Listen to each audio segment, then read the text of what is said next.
मौत को समझाएगा फेल इख्तिताम जिंदगी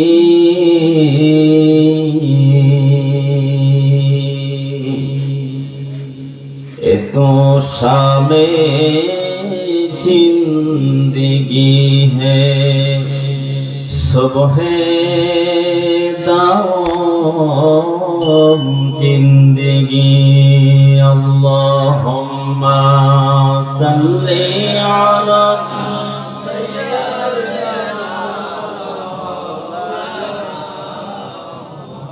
وعلى آل سيدنا আরবের বুকে মক্কা নগরে আমিনার যেথায় ঘর খোদার করুণা কৌসার হয় জরসে তাহা বারংবার আল্লাহুম্মা সাল্লি আলা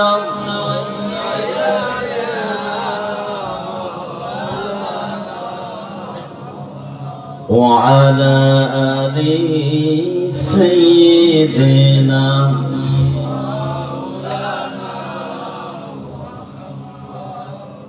जन्नते कभी जाबो न तो भाई जन्नते कभी जाबो न तो भाई তোমাকেও জান্নাতি দলে নিতে চাই জান্নাতে আমি যাব না তো ভাই তোমাকেও জান্নাতি দলে নিতে চাই সালাতে আসো যদি প্রতি আজানে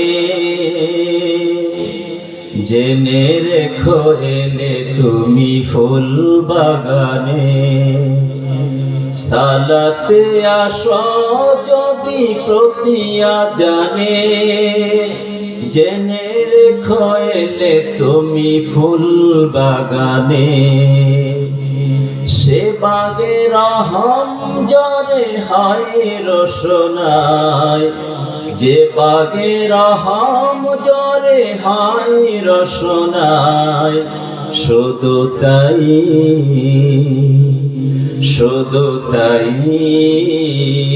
আহা শুধু তাই তোমাকেও জান্নাতি দলে নিতে চাই জান্নাতে আমি যাব না তো ভাই তোমাকেও জান্নাতি দলে নিতে চাই বলেন আমিন আমরা সকলে জান্নাতে যেতে চাই রাজি আছেন একা যাবেন না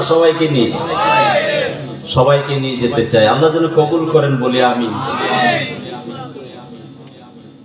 সম্মানিত আজকের এই দৌলতপুর নতুন পাড়া চরদা জামে মসজিদের উন্নতি কল্পে 42তম দীর্ঘ মাহফিল দীর্ঘ সময় ধরে হচ্ছে আজকের এই বিরাট তাফসীরুল কোরআন মাহফিলের সম্মানিত সভাপতি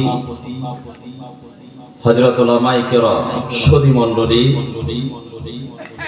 সমবয়স্ক যুবক বন্ধুরা সমবয়স্ক যুবক ভাইয়েরা ইসলামের নরসার্ধ খালিদ বিন ওয়ালিদের উত্তরসূরি বৃন্দ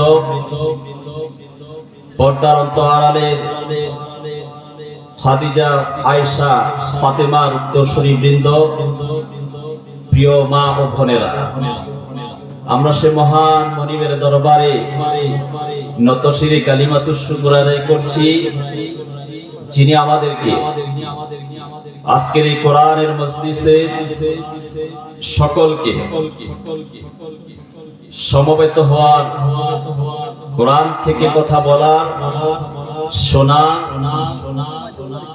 এবং আমাদেরকে আল্লাহ তাআলার প্রিয় গোলামদের সাথে শামিল করার তৌফিক দিয়েছেন। সেজন্য হৃদয় থেকে সবটুকু আবেগ, ভালোবাসা, অনুভূতি আমরা কার জন্য দিব বলেন দেখি? আল্লাহর জন্য। সকলে বলেন নাই তো? আমাদের সকলের আমাদের ভালোবাসা কার জন্য? আল্লাহর জন্য।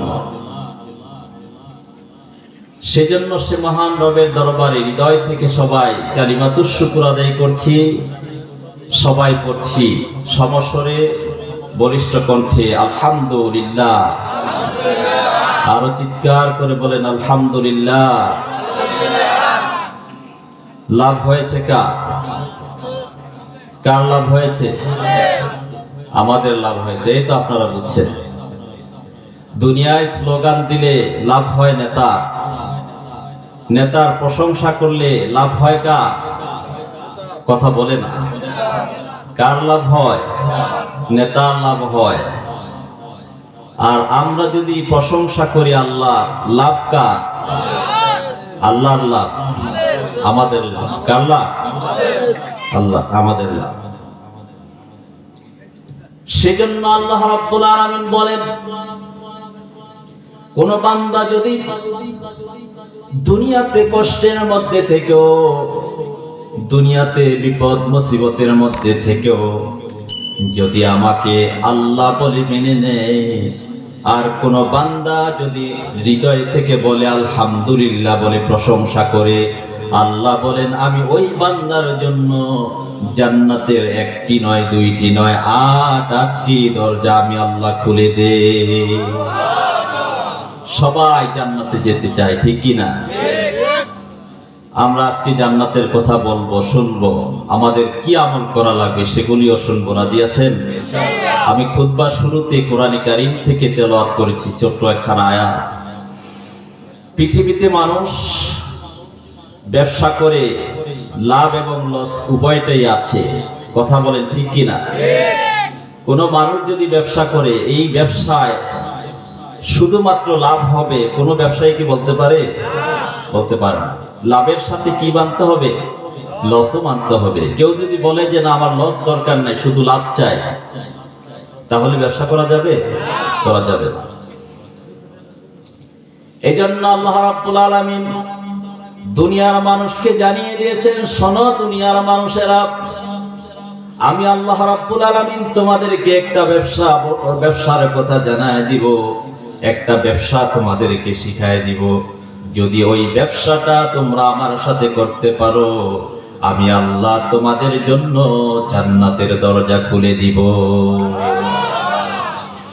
এজন্য আল্লাহ রাব্বুল আলামিন বলেন, ইন্নাল্লাযীনা ইয়াতলুনা কিতাবাল্লাহ,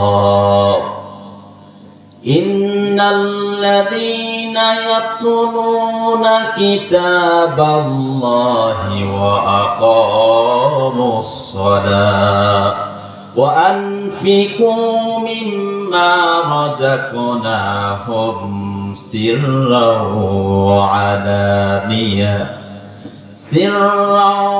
আলানিয়াতান ইয়ারজুনা তিজারাতান লান তাবুর। জোরে বলি আল্লাহু আকবার। আল্লাহ রাব্বুল আলামিন বলেন, ও দুনিয়ার মুমিনেরা শোনো, ইন্নাল্লাযীনা ইয়াতলুনা কিতাবাল্লাহ, আমি তোমাদেরকে এমন একটা ব্যবসার কথা জানিয়ে দিব, যেই ব্যবসাটা করলে তোমাদের লস হবে না, তোমাদের লসের সম্ভাবনাও থাকবে না। লান তাবুর, আল্লাহ বলেছেন কখনোই তোমাদের লস হবে না। লান তাবুর, তোমাদের লস হবে না, তোমাদের শুধু লাভ আর লাভ। বলেন দেখি, এমন কোন বোকা মানুষ আছে নাকি ব্যবসার কথা লাভ জানা সত্ত্বেও সেই ব্যবসা থেকে বঞ্চিত হয়ে যায়? আছে? সবাই লাভের দিকে দৌড়ায়। আল্লাহ বলেন তোমাদেরকে এমন একটা ব্যবসার কথা জানিয়ে দিব, যেই ব্যবসাটা করলে তোমাদের দুনিয়াতেও লাভ হবে, আর পরকালে আমি আল্লাহ তোমাদের জন্য জান্নাত দিয়ে দিব। সেই ব্যবসার কথা শুনতে রাজি আছেন না নাই? আল্লাহ রাব্বুল আলামিন জানিয়ে দিয়েছেন প্রথম ব্যবসাটা হলো তোমাদের ইয়াতলুনা কিতাবাল্লাহ।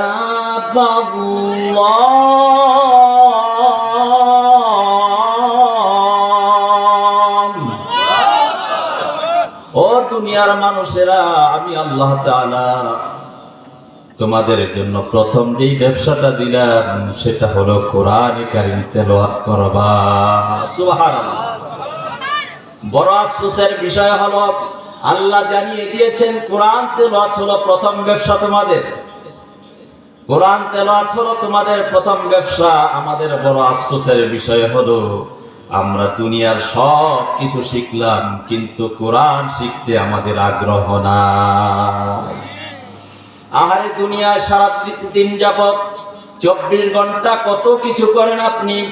মোবাইল তো আপনার কাছ থেকে দূরে সরে যায় না। ফেসবুক প্রতিদিন পড়েন, কিন্তু কোরআন পড়েন না, এমন আছে না নাই? ফেসবুক 1 ঘন্টা 1 মুহূর্ত না দেখলে ঘুম হয় না। রাতের আধারও কম্বলের নিচে শুয়া শুয়া ফেসবুক টিপে যুবকেরা, বিশেষ করে যুবকেরা আছে না নাই? আহারে যুবকেরা, তোমাদের মর্যাদা আল্লাহ কত বাড়িয়েছেন শোনো।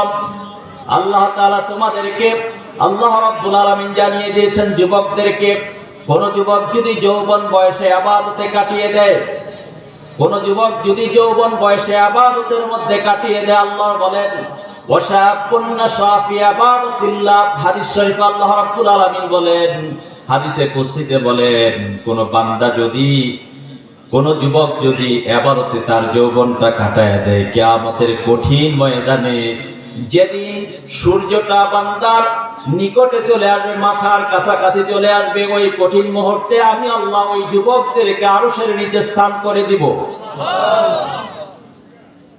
আর সেই যুবকগুলো কোরআন তেলাওয়াত করে না, মানুষগুলো কোরআন থেকে সরে গেছে। কোরআন তেলাওয়াত থুইয়া সারাদিন শুধু ফেসবুক নিয়ে পড়ে থাকে। আহারে কত মানুষ কত ডিগ্রি অর্জন করলো, মাস্টার ডিগ্রি অর্জন করলো, এমফিল করলো, ডক্টরেট ডিগ্রি অর্জন করলো, কিন্তু কোরআন পড়ে না, আছে না নাই? সূরা ফাতিহা বলতে গেলে কত রকম ভুল হয়ে যায়। অথচ কত বড় বড় ডিগ্রি নিলেন, কত বড় বড় ডিগ্রি নিলেন, কিন্তু কোরআন পড়তে পারলেন না। কপাল পোড়া মুসলমান। এজন্য আল্লামা ইকবাল বলেন, খুব চমৎকার বলেছেন, উতার কারগার হেরা সে, উতার কারগার হেরা সে সোয়ে কম আয়া, এখনো খায়ে কিমিয়া সাতলায়া। আল্লাহর হাবিব বিশ্ব নবী মুহাম্মদুর রাসূলুল্লাহ সাল্লাল্লাহু আলাইহি সাল্লাম হেরা গুহা থেকে একটা পরশ পাথর নিয়ে আসলেন। যেই পরশ পাথরের ছোঁয়া লাগলে পরে লোহা সোনায় পরিণত হয়ে যায়, এমন একটা কোরআন হেরা গুহা থেকে নবী নিয়ে আসলেন। আল্লাহু আকবার। যেই কোরআনের স্পর্শ পাওয়ার কারণে এক একজন মানুষ সোনার মানুষে পরিণত হয়ে যায়। যেই কোরআনের সংস্পর্শ পেয়েছেন হযরত আবু বকর রাদিয়াল্লাহু তাআলা আনহু, পৃথিবীর সোনার শ্রেষ্ঠ সোনার মানুষে পরিণত হয়েছে। যেই কোরআনের স্পর্শ পেয়েছেন সাইয়েদনা ওমর রাদিয়াল্লাহু তাআলা আনহু, পৃথিবীর শ্রেষ্ঠ মানুষ এসে পরিণত হয়ে গেছে। যেই কোরআনের সংস্পর্শ পেয়ে সোনার মানুষ হয়েছেন হযরত ওসমান রাদিয়াল্লাহু তাআলা আনহু, যেই কোরআনের স্পর্শ পেয়ে সোনার মানুষে পরিণত হয়েছেন হযরত আলী রাদিয়াল্লাহু তাআলা আনহু, সেই কোরআন থেকে আমরা দূরে সরে গেছি। কোরআন আমরা পড়ি না, কোরআন থেকে আমরা দূরে সরে গেছি। আহারে কপাল পোড়া মুসলমান, তোমরা বুঝলা না, কিয়ামতের কঠিন ময়দানে কবর থেকে শুরু করে কোন বান্দা যদি কোরআনকে রিচার্জ করে, কোরআনকে পড়ে, প্রতিদিন কোরআন তেলাওয়াত করে, কোরআন পড়ে পড়ে যদি জীবনটা কাটিয়ে দেয়, কোরআন অনুসারে যদি সে জীবন চালিয়ে নেয়, কবরের মধ্যে বিশ্বনবী বলেছেন ওই মৃত ব্যক্তির মাথার কাছে কোরআনটা এসে ছায়া দান করে দিবে। আল্লাহু আকবার। কোরআনটা ছায়া দান করে দিবে। মুনকার নাকির যখন সওয়াল করতে আসবে তার জন্য, কোরআন মাথার কাছ থেকে বলবে তুমি কেন এসেছো? এই আমার এই বান্দাটাকে, এই গোলামটাকে তোমার প্রশ্ন করার প্রয়োজন নাই। তার কারণ হলো সে সব সময় আমি কোরআনকে দিয়ে সে জীবন চালিয়েছে, পরিবার চালিয়েছে, সমাজ চালিয়েছে, ব্যক্তি জীবন চালিয়েছে, সামাজিক জীবন চালিয়েছে, রাষ্ট্রীয় জীবন পর্যন্ত কোরআনের আন্দোলনের সাথে সম্পর্কতে রেখেছে। সুতরাং তুমি এই পাশ থেকে আসতে পারবা না। কোরআন যখন সুপারিশ করবে সাথে সাথে আল্লাহ রাব্বুল আলামিন বলবেন, কোরআনের জবান খুলে দিবে, সাথে সাথে ওই বান্দাটাকে জান্নাতের জন্য আল্লাহ ব্যবস্থা করে দিবে। কিয়ামতের কঠিন ময়দানে, হাসরের ময়দানে যখন মানুষগুলোর পাশে আশেপাশে যখন মানুষগুলো জান্নাত জাহান্নামের ব্যাপারে পেরেশান হয়ে যাবে, কে জান্নাতে যাবে কে জাহান্নামে যাবে, একদিন নয়, 2 দিন নয়, 50,000 বছর কিয়ামতের ময়দানে আল্লাহর আদালতে দাঁড়ায় থাকতে হবে। সেই কঠিন মুসিবতের সময়ে কোরআন এসে বলবে, আল্লাহ এই গোলামটা, আপনার এই বান্দাটা সারা জীবন আমি কোরআনকে দিয়ে চলেছে, সারাটা জীবন কোরআনকে দিয়ে আমি কোরআনকে দিয়ে চলেছে, ব্যক্তি চালিয়েছে, সমাজ চালিয়েছে, কোরআনের আন্দোলনের সাথে ছিল, সে বুঝে নাই, তারপরও কোরআনকে ভালোবেসে আপনাকে মহাব্বত করে কোরআনের দলের সাথে এসেছিল। আল্লাহ দয়া করে আমি আজকে কিয়ামতের ময়দানে আমি কোরআন তার পক্ষে সাক্ষী হয়ে গেলাম, তুমি আমার পক্ষ থেকে তার সুপারিশটা কবুল করো। কোরআন সুপারিশ করবে। আচ্ছা আপনারা বলেন দেখি, কোরআন যদি কিয়ামতের ময়দানে সুপারিশ করে কোন বান্দার জন্য, বিশ্বনবী বলেছেন সাথে সাথে ওই কোরআনের সুপারিশটা গ্রহণ করে আল্লাহ রাব্বুল আলামিন ওই বান্দাকে জান্নাতের ব্যবস্থা করে দিবেন। আল্লাহু আকবার। এই জন্য কোরআন পড়া দরকার আছে না নাই? কম না বেশি? ও জামানা মে মুআসসাস থে, ও জামানা মে মুআসসাস থে, মুসলমান হোকর और तुम खारे हुए तारिके कुरान होकर। আল্লামা ইকবাল বলেন, আগেকার মানুষেরা কোরআন দিয়ে চলতো, কোরআনকে মেনে চলতো, কোরআন অনুসারে জীবন চালাতো, পৃথিবীর শ্রেষ্ঠ মানুষ হয়েছে।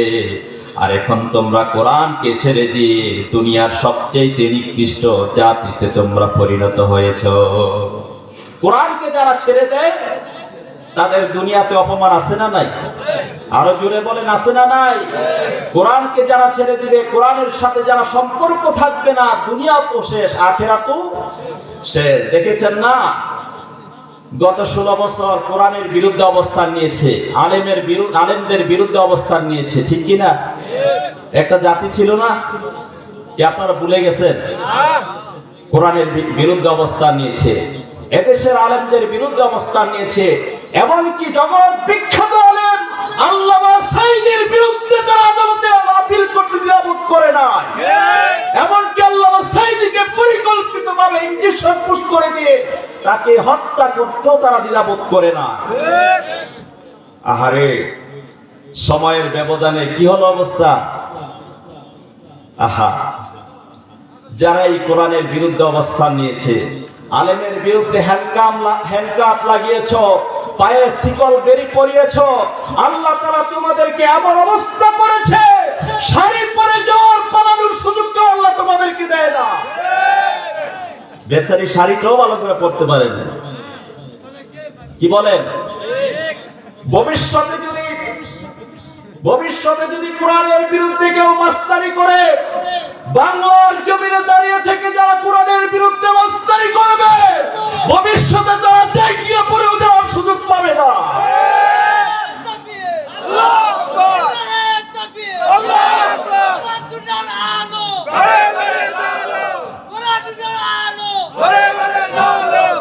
এই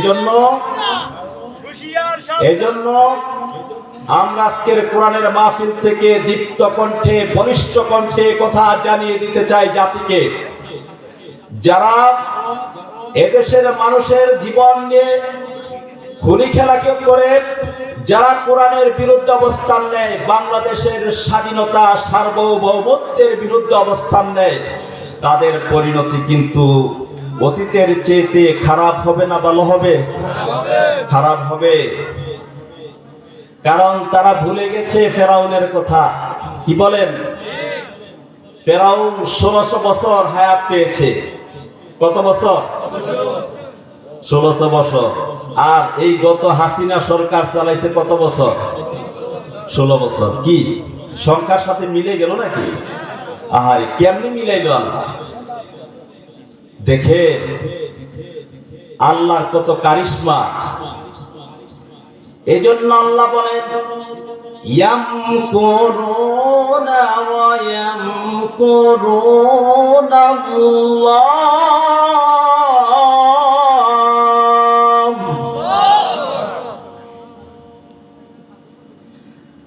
যারা আল্লাহর বিরুদ্ধে পরিকল্পনা করতে চায়, ষড়যন্ত্র করে, আল্লাহ বলেন তোমরা কি ষড়যন্ত্র করবা? আমি আল্লাহ আরশে আজিম থেকে বসে বসে তোমাদের ষড়যন্ত্র সব কিছু আমি নস্যাৎ করে দিতেছি। পাওয়ার কার? হেড অফিস কোথায়? আহা, কত মাতাব্বরি ফেরাউন করেছিল, নমরুদ করেছিল, আবু জাহেল করেছিল। কারো ষড়যন্ত্র টিকেছে? টিকেছে? ভবিষ্যতে টিকবে? টিকবে না। এটা মিথ্যা কথা, এটা মিথ্যা কথা। এই পৃথিবীতে যারা জুলুম করেছে, জুলুমের পরিণতি তাদেরকে পুঙ্খানুপুঙ্খভাবে পেতে হয়েছে। আজ-জুলমু যুলুমাতু ইয়াওমাল কিয়ামা। জুলুমটা কিয়ামতের দিন অন্ধকারে পরিণত হবে। আর দুনিয়াতে যারা জুলুম করবে তারা জুতার বাড়ি খেয়ে দুনিয়া থেকে বিদায় হবে। এদেশে আল্লামা সাঈদীর নাম যতদিন থাকবে, এই পৃথিবী যতদিন থাকবে, বাংলাদেশ যতদিন থাকবে, আল্লামা সাঈদীর নামগুলো মানুষ ভালোবাসার সুরে তারা চিরদিন স্মরণ করবে। আর স্বৈরাচারের কথা যারা বলবে, তারা তাদের বিরুদ্ধে পায়ের জুতো তাদের বিরুদ্ধে গাড়ি চলে আসবে। এজন্য কোরআনকে ভালোবাসতে হবে। কোরআনের সাথে যারাই থাকবে তাদের সম্মান বাড়িয়ে দিবেন কে? আল্লাহ। আরো জোরে বলেন, আল্লাহ। আল্লাহ। থাকতে রাজি আছেন? কোরআন পড়তে রাজি আছেন? ইনশাআল্লাহ। এজন্য আল্লাহ রাব্বুল আলামিন বলেন, ইন্নাল্লাযীনা ইয়াকতুমুনা কিতাবাল্লাহ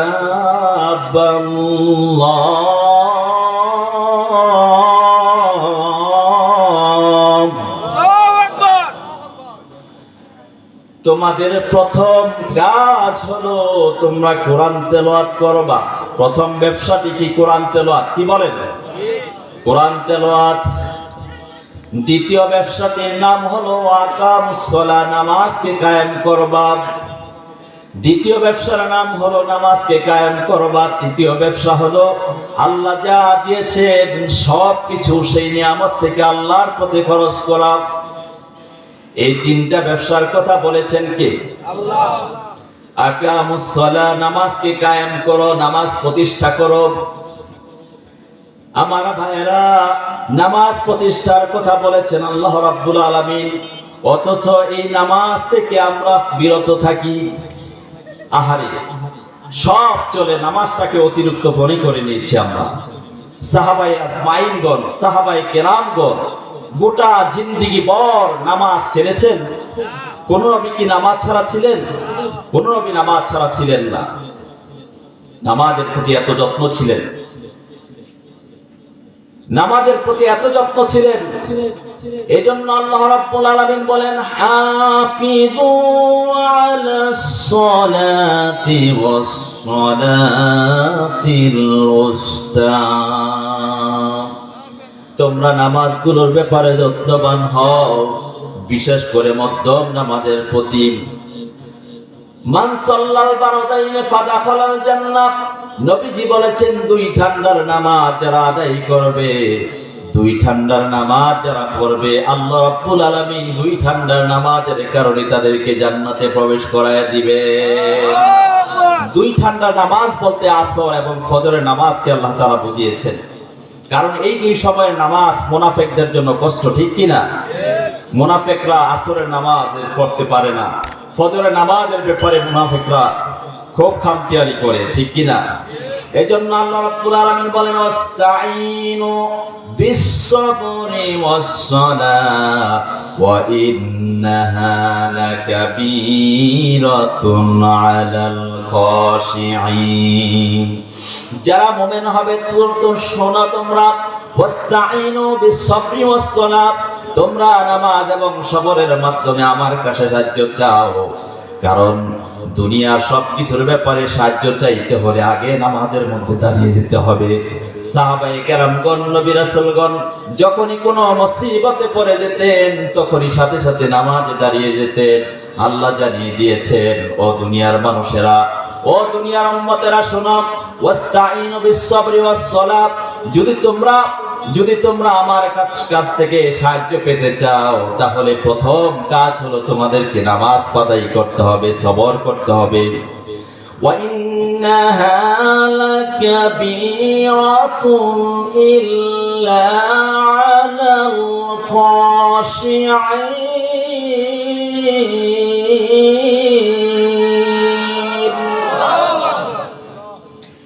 আর শুনে রাখো,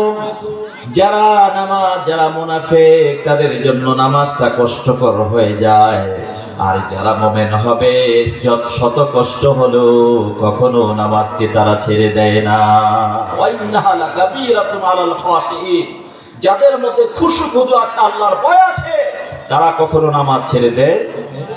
আহারে আমার ভাইরা, আমরা আল্লাহকে ভয় করি, আল্লাহর মাকামকে ভয় করি, আল্লাহকে সব সময় ভয় করি, আল্লাহর জাহান্নামকে আমরা ভয় করি। তারপরও ভয় করে করে কনকনে শীতের মধ্যেও ঠান্ডা পানি দিয়ে ওযু করে তাহাজ্জুদের নামাজ আদায় করে। আহারে, শুধুমাত্র আল্লাহকে ভয় করে করে ঠান্ডা পানি দিয়ে ওযু করে ফজরের নামাজ আদায় করে। এজন্য বিশ্ব নবী সাল্লাল্লাহু আলাইহি সাল্লাম বলেছেন, মান তাআল্লাকা, যে ব্যক্তি অন্তরটা মসজিদের সাথে ঝুলন্ত থাকবে, ওয়াইদা কলবুহু বিল মাসাজিদ, যার অন্তরটা মসজিদের সাথে ঝুলে থাকে, বিশ্বনবী বলেছেন তাকে কিয়ামতের ময়দানে আল্লাহ রাব্বুল আলামিন আরশের নিচে জায়গা দান করে দিবে। মসজিদের পাশে আমায় কবর দিও ভাই, যেন ঘরে থেকে মুয়াজ্জিনের আজান শুনতে পাই।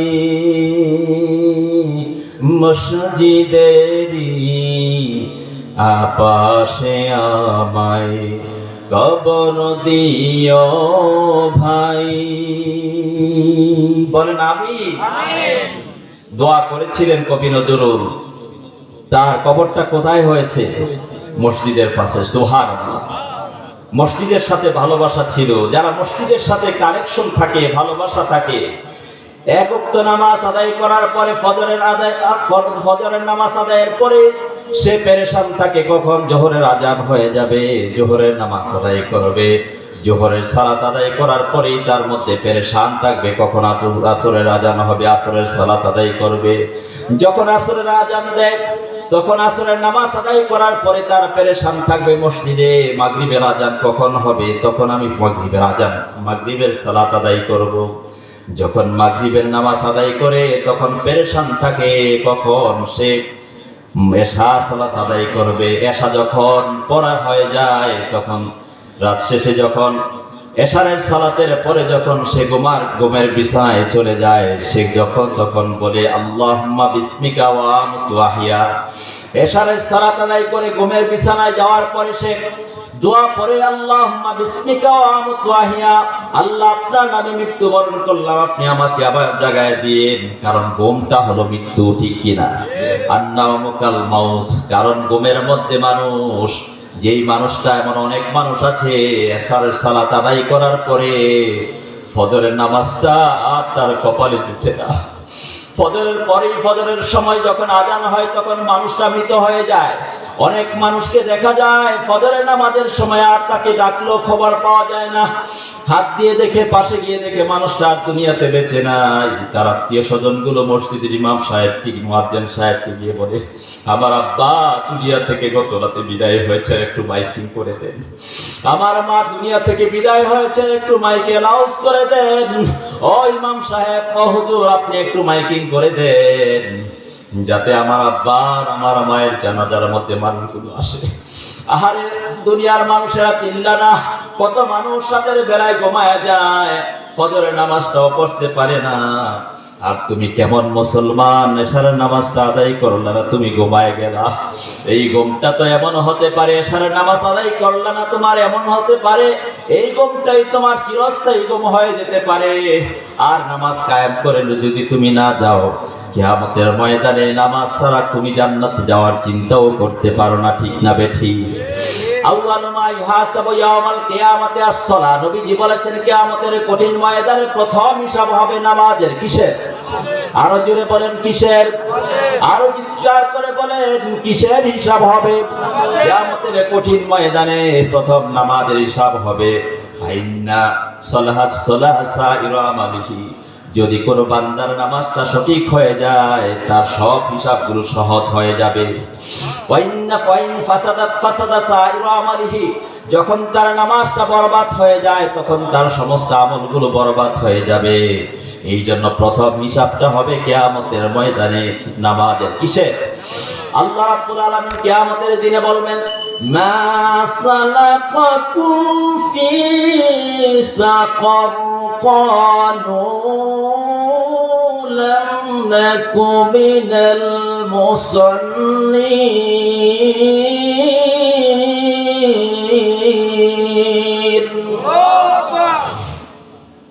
মা সালাকাকুম ফি সাকার। জাহান্নামীরা তাদেরকে, জান্নাতীরা জাহান্নামীদেরকে লক্ষ্য করে বলবেন, ও জাহান্নামীরা, তোমরা কোন কারণে জাহান্নামে এসেছো? মা সালাকাকুম ফি সাকার। কি কারণে জাহান্নামে এসেছো? জাহান্নামীরা বলবে, ক্বালু লাম নাকু মিনাল মুসাল্লিন। আমরা মুসল্লি ছিলাম না, নামাজি ছিলাম না। আহারে যদি নামাজ কায়েম হয়ে যায়, আল্লাহ বলেছেন আকিমুস সালাহ, নামাজ কায়েম করো। তোমার যদি নামাজটা বিশুদ্ধ হয়ে যায়, তোমার সব আমলগুলো সহজ করে দিবেন কে? বলেন, আরো চিৎকার করে বলেন কে? যদি নামাজটা সহজ হয়ে যায়, নামাজটা যদি পুঙ্খানুপুঙ্খভাবে আদায় করতে পারেন, আল্লাহ রাব্বুল আলামিন আপনার সব হিসাবগুলো সহজ করে দিবেন। এজন্য সবার আগে হলো নামাজ। সবার আগে কি? সবার আগে নামাজ। ওয়ালা দীনান লিমান লা সালাতা লাহু। আল্লাহর হাবিব বলেছেন, যার নামাজ নাই তার কোনো দিন নাই। আপনি মুসলিম হিসাবে আপনি দাবি করতে পারবেন না। আল কুফরু আল ফারকু বাইনাল কুফরি ওয়াল মুমিন আস-সালাহ। নবীজি বলেছেন নামাজের মধ্যে, নবীজি বলেছেন কাফেরদের মধ্যে আর মুমিনের মধ্যে পার্থক্য হলো নামাজ। কারণ যে ব্যক্তি নামাজ পড়ে না সে কাফের। বলেছেন কে? কে বলেছেন? দেখেন পৃথিবীতে কোনো আমল আপনি ছেড়ে দিলে কাফের বলেছেন এরকম ঘোষণা নাই, কিন্তু নামাজ ছেড়ে দিলে, একটা মানুষ নামাজ ছেড়ে দেয়, তাকে কাফের বলে ঘোষণা করেছেন মুহাম্মদ সাল্লাল্লাহু আলাইহি ওয়াসাল্লাম। কত বড় জঘন্য অপরাধ করছি আমরা। নামাজের সাথে সম্পর্ক নাই, অথচ নামাজের ব্যাপারে কত গুরুত্বপূর্ণ কথা বলেছেন বিশ্বনবী সাল্লাল্লাহু আলাইহি ওয়াসাল্লাম। আমার আপনার প্রিয় নবী মুহাম্মদুর রাসূলুল্লাহ সাল্লাল্লাহু আলাইহি ওয়াসাল্লাম নামাজের জন্য কত আন্দোলন করেছেন, মক্কার জমিনে নামাজের জন্য কত কষ্ট করেছেন। যখনই কাবার চত্বরে সিজদায় পড়ে যেতেন আমার নবী, আল্লাহর কাছে যখন সিজদায় পড়ে যেতেন, তখন সিজদার মধ্যে কাফেররা, আবু জাহেলের উত্তরসূরি আবু জাহেলরা আমার নবীর পিঠের মধ্যে, ঘাড়ের মধ্যে উটের নাড়ি বুড়িগুলো আমার নবীর পিঠের মধ্যে চাপিয়ে দিত। ফাতেমা রাদিয়াল্লাহু তাআলা আনহা এসে দেখে বাবার কাঁধের উপরে উটের নাড়ি বুড়িগুলো। ফাতেমার চোখ দিয়ে পানি পড়ে, আব্বা, আল্লাহ তো আপনার এত বড় সম্মান দিয়েছেন, আরশে আজিম পর্যন্ত আপনার সম্মান দিয়েছেন। আল্লাহ তো আপনাকে সকল নবীদের সরদার বানিয়ে দিয়েছেন, আপনার কেন এই অবস্থা? আহারে আমার উম্মতেরা, আহারে দুনিয়ার উম্মতেরা, নবীর উম্মতেরা শুনে রাখো, তোমরা তো নবীর উম্মত বলে নিজেদেরকে দাবি করো, অথচ বিশ্বনবী সাল্লাল্লাহু আলাইহি ওয়াসাল্লাম সিজদায় পড়তেন, যখনই সিজদায় পড়ে যেতেন তখন কাফের বেঈমানেরা সিজদার মধ্যে আমার নবীকে কষ্ট দিত। আমার নবী যখন তায়েফের ময়দানে নামাজের আন্দোলন করতেন, যখনই নামাজের আন্দোলন করার কারণে তায়েফের ময়দানে কাফেরের দুষ্ট ছেলেগুলো তারা কাফেররা সকলে মিলে আমার নবীজির শরীর মুবারক গুলো লক্ষ্য করে করে পাথরগুলো নিক্ষেপ করেছে। যেই নবীর গায়ের মধ্যে পোষা মাছি পর্যন্ত বসা আল্লাহ হারাম করে দিয়েছেন, সেই নবীর গায়ে পাথর রক্তাক্ত হয়েছেন। নবী জুতার সাথে আর পায়ের সাথে তলার সাথে লেগে গিয়েছে।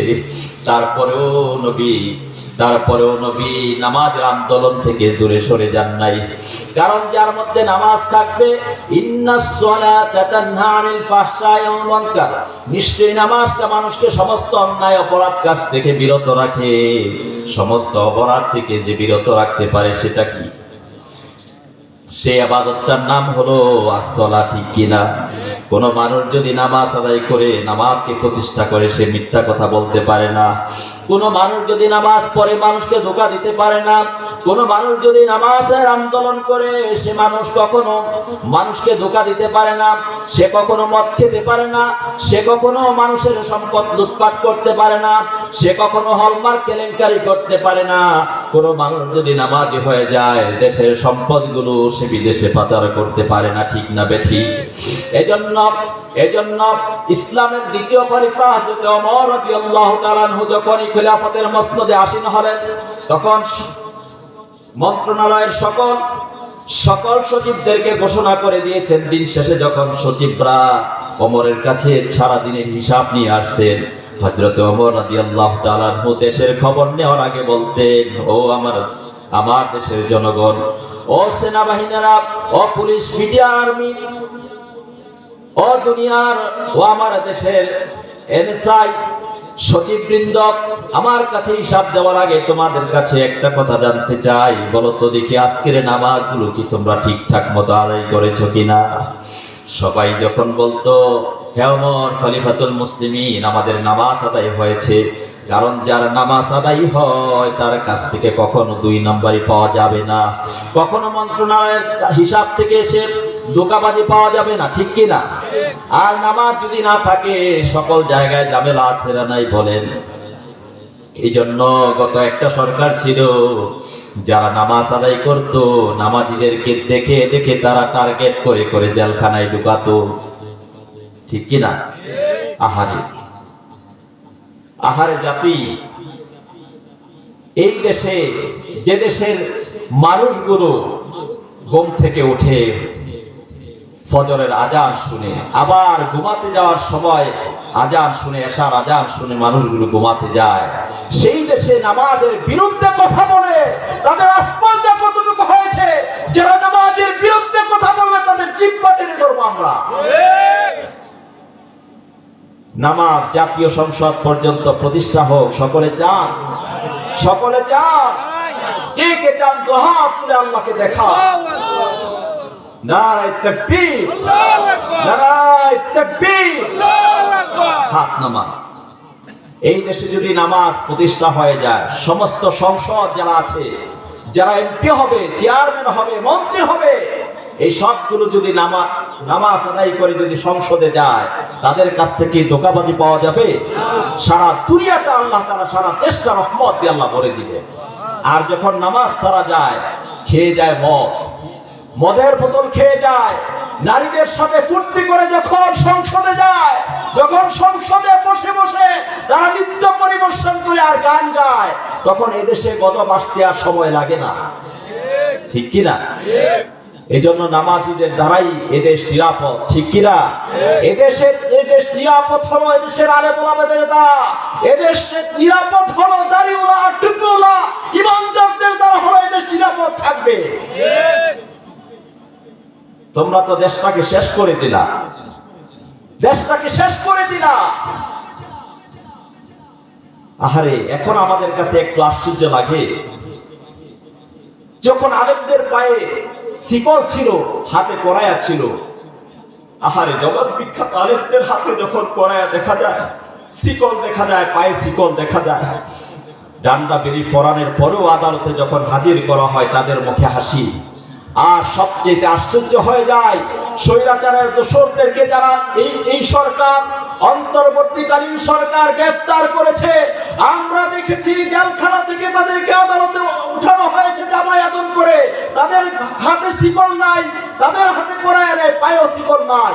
আমরা জোর দাবি জানাচ্ছি আলেমদের পায়ে যারা শিকল পরিয়েছে একটা, তাদের পায়ে অন্ততপক্ষে 10টা শিকল পরে কুত্তার মতো টেনে তাদেরকে আদালতে আনতে হবে। কারণ তারাই ছিল কোরআনের দুশমন, তারাই ছিল টুপিদারি ওদের দুশমন, তারাই ছিল ইসলামের দুশমন। এদেশের মানুষ বুঝে গেছে, এখন আর এদেশের মানুষ বোকা রয় নাই। তারা বুঝে যারা কারা কোরআনের পক্ষে কথা বলে, কারা কোরআনকে জাতীয় সংসদে নিতে চায়, কারা কোরআন দিয়ে সমাজ চালাতে চায়, কোরআন দিয়ে সমাজ চলুক, দেশ চলুক। আমরা কি সেটা চাই? কে কে চাই? তো হাত তুলে আল্লাহকে দেখা। আল্লাহ আমাদের দেশটাকে কোরআনের জন্য কবুল করুন বলে আমি।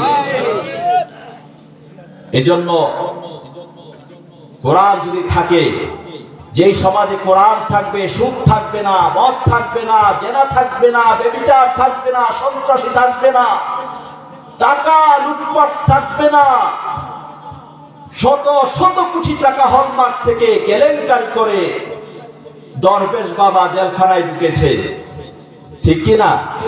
চিন্তা করতে পারেন সালমান এফ রহমানের মতো ব্যক্তি 57,000 কোটি টাকা মালিক হলো সে নিজে। এখন গত কয়েকদিন আগে পত্রিকায় দেখলাম সে নিজেই মালিক হলো 57,000 কোটি টাকা। কি পরিমাণ টাকা লুট করেছে চিন্তা করছেন? এজন্য নামাজি লোক, কোরআন ওয়ালা লোক দরকার আছে না নাই? এজন্য আল্লাহ বলেন তোমাদেরকে ব্যবসার কথা বলছি। 2 নাম্বার ব্যবসা হলো নামাজি হতে হবে। কিয়ামতের দিন নামাজ ছাড়া কোনো উপায় থাকবে না। নামাজ যদি ভালো হয়ে যায় তোমার সব আমলগুলো সহজ করে দিবেন। 3 নাম্বার ব্যবসা হলো আনফিকু মিম্মা রাযাকনাহুম সিররা ওয়া আলানিয়া। আমার মুমিন বান্দাদের 3 নাম্বার গুণ হলো ওই মানুষগুলো সব সময় তাদের কাছে আল্লাহ যে রিজিক দিয়েছেন, যা সম্পদ দিয়েছেন সেগুলি আল্লাহর পথে খরচ করে, ঠিক কিনা? তিজারাতান লাউ তাবুর, এই ব্যবসাটা হলো এমন ব্যবসা যে এই ব্যবসায় কোনো লস হবে না, এই ব্যবসায় লাভ আল্লাহ। এই আয়াতের মধ্যে আল্লাহ রাব্বুল আলামিন 3টা ব্যবসার কথা বলেছেন। মুরব্বি কে উঠতেছে নাকি? এই বাবা বসেন। মুরব্বি কইলো এখন বেশ লাগে, কারণ এক আমাদের একজন বক্তা তো মুরব্বি কয়ে একবার ভাইরাল হয়ে গেছে গোটা দুনিয়া, ঠিক কিনা? এখন মুরব্বি আমরা বলতে গেলে আবার কোন অবস্থা হয় কে জানে। এই চাচা বসেন, চাচা বসেন। কি শুনতে পারে না? আচ্ছা, হয়তো একটু হাজত আছে, আবার চাচা আসবে। অন্য আয়াতে আল্লাহ রাব্বুল আলামিন 2টা ব্যবসার কথা বলেছেন, এই আয়াতে 3টা ব্যবসার কথা। অন্য আয়াতে বলেছেন ইয়া আইয়ুহাল্লাযীনা আমানু হাল আদুল্লুকুম আলা তিজারাতিন তুনজিকুম মিন আযাবিন আলীম। জোরে বলি আল্লাহু আকবার। আল্লাহ রাব্বুল আলামিন আয়াতের মধ্যে বলেছেন আমি তোমাদেরকে 2টা ব্যবসার কথা বলবো। 2টা ব্যবসা যদি তোমরা করতে পারো জাহান্নামের আগুন থেকে আল্লাহ তোমাদেরকে বাঁচায়া জান্নাতি বানায় দিবেন। ব্যবসা এই আয়াতে 2টা। কয়টা? এই আয়াতে 2টা ব্যবসার কথা, মোট 5টা ব্যবসার কথা বলেছেন। আগের আয়াতে 3টা ব্যবসার কথা। 1 নম্বরে বলেছিলাম কোরআন তেলাওয়াত, 2 নম্বরে হলো নামাজকে কায়েম করা, 3 নম্বরে হলো আল্লাহ যা দান করেছেন, রিজিক দান করেছেন, টাকা পয়সা অর্থ সম্পদ দান করেছেন, এগুলি কোরআনের মাহফিলে দান করা, মসজিদ মাদ্রাসায় এতিমদেরকে দান করা, ক্ষুধার্ত দুঃখী মানুষের পাশে দাঁড়ানো। এই আয়াতের মধ্যে আল্লাহ বলেছেন 2টি ব্যবসার কথা। আল্লাহ বলেন আমি কি তোমাদেরকে 2টা ব্যবসার কথা বলে দিব না? হ্যাঁ, অবশ্যই বলে দিবেন। সেই ব্যবসা দুটি হলো তুমিনুনা বিল্লাহ, তুমিনুনা বিল্লাহি ওয়া রাসূলিহি ওয়া তুজাহিদুনা ফি সাবিলিল্লাহ।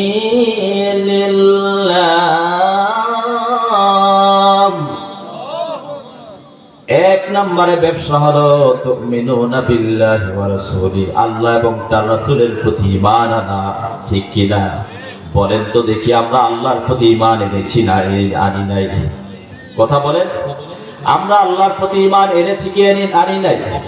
সবাই আমরা আল্লাহর প্রতি ঈমান এনেছি, রাসূলের প্রতি ঈমান এনেছি। এক নম্বর ব্যবসার কথা বলেছেন, তোমরা ঈমানদার হতে হবে। আমরা সবাই কি বলেন? আমরা সবাই কি ঈমানদার? তবে আমরা নিজেরা ঈমানদার বললে স্বীকার করলে হবে না। আল্লাহ ঈমানদারদের গুণগুলো চমৎকার ভাবে আল্লাহ তুলে ধরেছেন সূরা বাকারার শুরুতেই। আল্লাহ রাব্বুল আলামিন মুমিন কারা হবে, ঈমানদার কারা হবে, তাদের পরিচয় তুলে ধরেছেন। আল্লাযীনা ইউমিনুনা বিল গায়বি ওয়া ইউকিমুনাস সালাতা ওয়া মিম্মা রাযাকনাহুম ইউনফিকুন। জোরে বলি আল্লাহু আকবার। আল্লাহ রাব্বুল আলামিন মুমিনদের গুণ বলেছেন। কারা মুমিন হবে? নিজেরা মুমিন বলে দাবি করলেই হবে না, আমরা ঈমানদার নিজেরা দাবি করলে হবে না, আল্লাহর দেখানো পন্থায় মুমিন হওয়া লাগবে। ঠিক কি না? আল্লাহ বলেছেন কারা মুমিন হবে, শোনো। আল্লাযীনা ইউমিনুনা বিল গায়ব, যারা এক নম্বরে হলো যারা মুমিন হবে, তারা গায়েবের প্রতি বিশ্বাস করবে, অদেখা জিনিসের প্রতি বিশ্বাস করবে। আল্লাহকে আমরা দেখি নাই। ও দৌলতপুরবাসী ভাইয়েরা, আপনাদের কাছে আমি একটা কথা জানতে চাই, বলেন তো দেখি, আমরা আল্লাহকে কোনোদিন দেখেছি নাকি? আরো জোরে বলেন, আমরা কি আল্লাহকে দেখেছি নাকি? আমরা না দেখে গায়েবের প্রতি আল্লাহকে বিশ্বাস করেছি। ঠিক কি না? আল্লাহকে আমরা বিশ্বাস করি গায়েবের প্রতি। রাসূল দেখি নাই, নবী দেখি নাই, আমরা হাসর নাসর দেখি নাই, ফেরেশতাদেরকে দেখি নাই, তারপরও তাদের প্রতি বিশ্বাস আছে না নাই? আমরা না দেখে বিশ্বাস করেছি। ঠিক কি না? আল্লাহ রাব্বুল আলামিন বলেছেন, আমি আপনাদের কাছে জানতে চাই, যারা গায়েবের প্রতি বিশ্বাস করবে, আমরা তো আল্লাহকে দেখি নাই, না দেখে আল্লাহর হুকুমগুলো পালন করি, না দেখে কত রাত জেগে জেগে আল্লাহর জন্য চোখের পানিগুলো ছেড়ে ছেড়ে কাঁদি। তবে হ্যাঁ, আল্লাহ জানিয়ে দিয়েছেন, আমি আল্লাহ তাআলা আমার সেই গোলামদের সাথে আমি দেখা করব অবশ্যই কিয়ামতের দিনে। জান্নাতে যখন আমার গোলামগুলো চলে যাবে, জান্নাতের মধ্যে আমি আল্লাহ নিজে ওই বান্দাদের সাথে সাক্ষাৎ করব। জোরে বলে আল্লাহু আকবার। জান্নাতে মুমিনদের সাথে সাক্ষাৎ হবে। আমরা বলেন তো দেখি, আপনাদের কাছে জানতে চাই, আপনারা কি আল্লাহর সাথে সাক্ষাৎ পেতে চান কি চান না? সবাই চান, সবাই চান। আল্লাহর সাথে বান্দার সাক্ষাৎ হবে। আল্লাহু আকবার। আল্লাহর সাথে বান্দার সাক্ষাৎ হবে। আমরা আল্লাহকে দেখতে চাই, আমরা আল্লাহকে দেখব। আমরা আল্লাহকে যে কত দেখার জন্য আগ্রহ। দুনিয়ার ক্যালকুলেটর দিয়ে, দুনিয়ার কম্পিউটার দিয়ে যদি আমরা হিসাব করতে থাকি, যত বিলিয়ন বিলিয়ন হিসাব করতে থাকি, ক্যালকুলেটরের হিসাব শূন্য হয়ে যাবে, কম্পিউটারের হিসাব শেষ হয়ে যাবে। তার চেয়ে তো বেশি আশা রাখি কিয়ামতের দিন আমরা আল্লাহকে দেখতে চাই। এই জন্য আল্লাহ রাব্বুল আলামিন জানিয়ে দিয়েছেন, শোনো দুনিয়ার বান্দারা, দুনিয়ার মানুষেরা শোনো, আমার সাথে যদি তোমাদের সাক্ষাৎ করতে হয়, তাহলে তোমাদের দুইটা কাজ করা লাগবে। কয়টা? আরো জোরে বলেন, কয়টা? আরো চিৎকার করে বলেন, কয়টা? দুইটা কাজ যারা করবে, আল্লাহ বলেন আমি আল্লাহ নিজে তাদের সাথে সাক্ষাৎ করব। আল্লাহ রাব্বুল আলামিন জানিয়ে দিয়েছেন, ফামান কানা ইয়ারজু লিকা রাব্বিহি ফালইআমাল আমালান সালিহা ওয়া লা ইউশরিক বিইবাদাতি রাব্বিহি আহাদা। এক নম্বরে কাজ হলো, যারা আল্লাহর সাথে সাক্ষাৎ করবে তারা হলো ফামান কানা ইয়ারজু লিকা রাব্বি ফালইআমাল আমালান সালিহা। তারা নেক কাজ করবে। তারা কি কাজ করবে? নেক কাজ করবে। যারা নেক কাজ করবে, আল্লাহ বলেন আমি তাদের সাথে আমি আল্লাহ নিজে সাক্ষাৎ করব। আমার ভাইয়েরা, নেক কাজের মধ্যে রয়েছে নামাজ। ঠিক কি না? নেক কাজের মধ্যে রয়েছে রোজা, নেক কাজের মধ্যে রয়েছে হজ, নেক কাজের মধ্যে রয়েছে ভালো কাজ, নেক কাজের মধ্যে রয়েছে পর্দা, নেক কাজের মধ্যে রয়েছে হালাল হারাম বেঁচে চলা, ঠিক কিনা? নেক কাজের মধ্যে রয়েছে কোরআনের মাহফিল করা, নেক কাজের মধ্যে রয়েছে মসজিদের আঞ্জাম দেওয়া, মসজিদে সহযোগিতা করা, নেক কাজের মধ্যে রয়েছে আপনি ক্ষুধার্ত মানুষকে খাবার দেওয়া, নেক কাজের মধ্যে রয়েছে আপনি আপনার ভাইয়ের সাথে ভালো সম্পর্ক সুসম্পর্ক রাখা, নেক কাজের মধ্যে রয়েছে একজন মুসলমান আর একজন মুসলমান সাক্ষাৎ হলে হাসি মুখে তার সাথে কথা বলা, ঠিক কিনা? এগুলি সব নেক কাজ। এগুলি কোন কাজ? নেক কাজ। আল্লাহ বলেছেন এই নেক কাজগুলো যারা করবে, যারা ভালো কাজগুলো করবে, আমি আল্লাহ নিজেই তাদের সাথে জান্নাতে সাক্ষাৎ করব।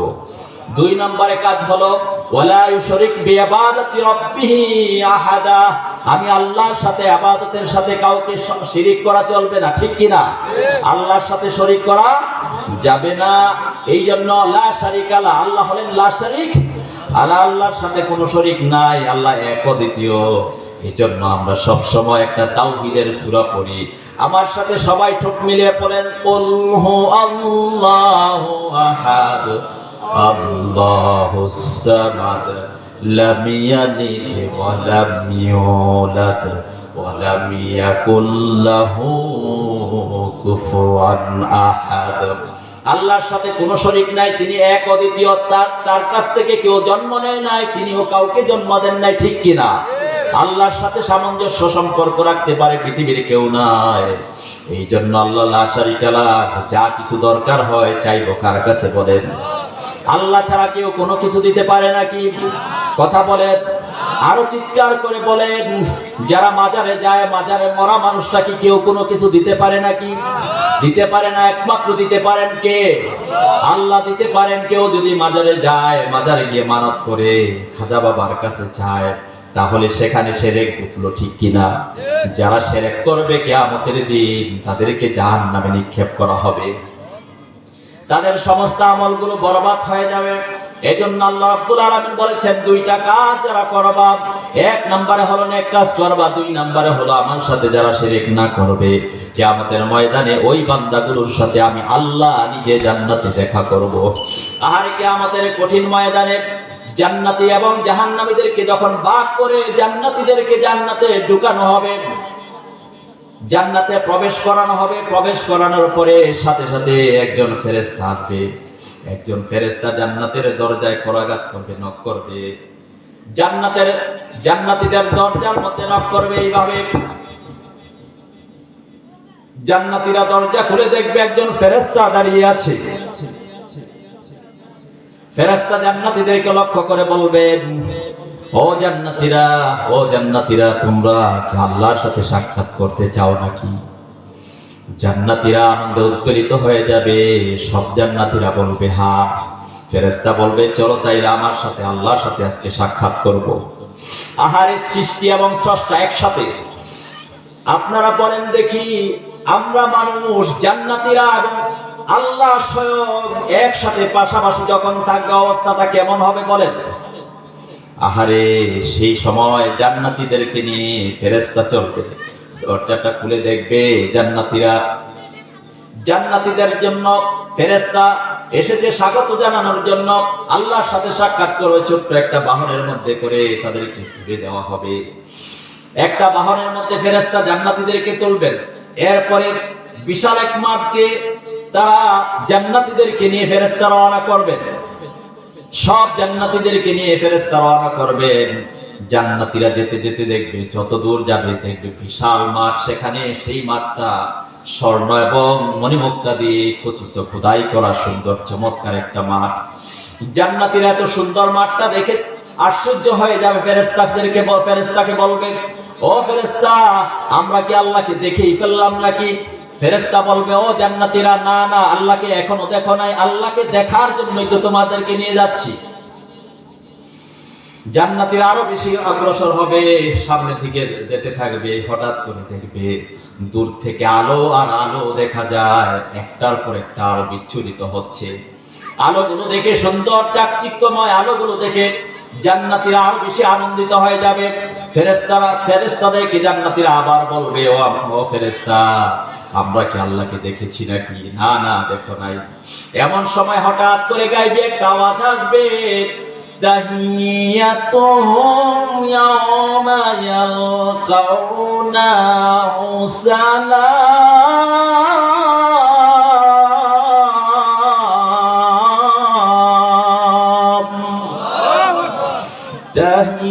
তাহিয়াতুহুম ইয়াওমা ইয়ালকাউনাহু সালাম।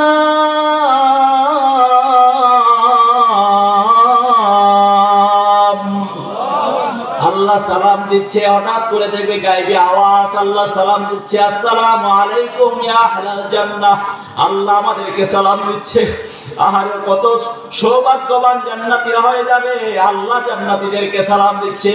আমরা তো এখন সালাম দেই, আর আল্লাহ যখন স্বয়ং নিজে আমাদেরকে সালাম দিবে, অবস্থাটা কেমন হবে? আল্লাহ সালাম দিবে, সাথে সাথে সামনে দিয়ে দাঁড়িয়ে সামনে একটা পর্দা পড়ে যাবে। আল্লাহ বলবেন, ও জান্নাতীরা, তোমরা কি খুশি হয়েছো নাকি? জান্নাত পেয়ে তোমরা কি সন্তুষ্ট হয়েছো নাকি? জান্নাতীরা সবাই সমস্যায় বলবে, আল্লাহ আমাদেরকে কঠিন জাহান্নাম থেকে মুক্ত করে জান্নাত দিয়েছো, কেন বা আমরা খুশি হব না? আল্লাহ বলবেন, আমরা যদি খুশি হয়ে থাকো, তোমরা এখন আমার কাছে চাও, যা চাও তোমাদেরকে তাই দেওয়া হবে। আল্লাহু আকবার। কি চাও তোমরা আমার কাছে চাও, এখন আমি তোমাদেরকে কি দিতে পারি? জান্নাতীরা বলবে, আল্লাহ, ও আমার আল্লাহ, আপনার কাছে আমরা এই সময় আর কিছুই চাই না।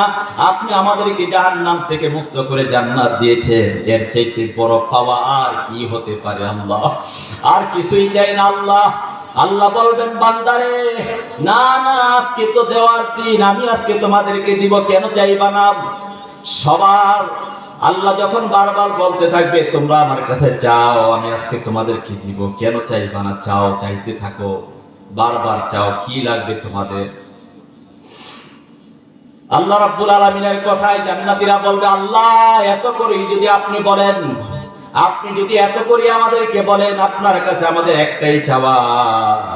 আল্লাহ, কত রাত না দেখে আপনাকে চিন্তা করেছি, কতবার আপনাকে না দেখে আপনাকে দেখেছি, আপনাকে না দেখে কত রাত নিজের মনের কষ্টের কথাগুলো রাত জেগে জেগে আপনার কাছে বলেছি। আমার মনের কষ্টগুলো, ব্যথাগুলো আমার মাও জানে না, বাবাও জানে নাই, আমার স্ত্রীও জানে না। একাকী আপনার কাছে বসে বসে সেজদায় পড়ে রাতের আধারে কত কিছু আপনার কাছে মনের কষ্টগুলো বলে বলে কত কথা আপনার কাছে শেয়ার করেছি। আল্লাহ, যদি আপনি আপনাদের কেমন ভাবেই বলে, আপনার কাছে আজকে দিনে একটাই চাওয়া, আপনাকে সচক্ষে আপনাকে আমরা দেখতে চাই। আল্লাহু আকবার। আপনাকে আমরা দেখতে চাই, আপনি কোথায়? আল্লাহ, আপনাকে দেখতে চাই। কতবার বলেছি, আহারে অভাব, সংসারে অভাব লেগেছে, ঘরে খাবার নাই, ঘরে খাবার নাই, ছেলেটার বিয়ে হয় না, মেয়েটার বিয়ে হয় না, কত অভাব অনটনে আছি, ঋণগ্রস্ত হয়ে কত পেরেশান হয়ে গেছি। আপনার কাছে কথাগুলো বলেছি। আল্লাহ আপনার সাথে সাক্ষাৎ করতে চাই, আপনাকে দেখতে চাই। আল্লাহ সাথে সাথে বলবেন, আল্লাহ সাথে সাথে বলবেন, বান্দারে, তোর সাথে আমি সাক্ষাৎ করব। আল্লাহ সাথে সাথে পর্দাটা উঠায় দিবেন। দেখা যাবে পূর্ণিমার চাঁদটা যতটা পরিষ্কার ভাবে সামনাসামনি দেখে কিয়ামতের ময়দানে, সাথে সাথে এই আফতারের সাথে সাথে জান্নাতীরা, সব জান্নাতীরা আল্লাহকে স্বচক্ষে জান্নাতে দেখতে পারবে। আল্লাহু আকবার। আল্লাহকে দেখার পরে, আল্লাহর সৌন্দর্য দেখার পরে পরে সাথে সাথে সিজদায় পড়ে যাবে সমস্ত জান্নাতীরা। আল্লাহ এত সুন্দর, তোমার সৃষ্টি যদি হয় তো সুন্দর, না জানি তাহলে তুমি কত সুন্দর, কত সুন্দর। তোমার সৃষ্টি যদি হয় তো সুন্দর, না জানি তাহলে তুমি কত সুন্দর, কত সুন্দর। আল্লাহ কত সুন্দর। দুনিয়া যদি এত সুন্দর হয়, ইউসুফ আলাইহিস সালাম যদি এত সুন্দর হয়, তার চেয়ে শত শত গুণ হলো আমার নবী, তার চেয়ে কত সুন্দর আমার আল্লাহ, আল্লাহু আকবার। আল্লাহকে দেখার সাথে সাথে সমস্ত জান্নাতীরা সিজদায় পড়ে যাবে, সিজদায় বেহুশ হয়ে পড়ে থাকবে। একটাবার দেখার সাথে সাথে কত লক্ষ কোটি বছর চলে যাবে সিজদায় পড়ে থাকবে।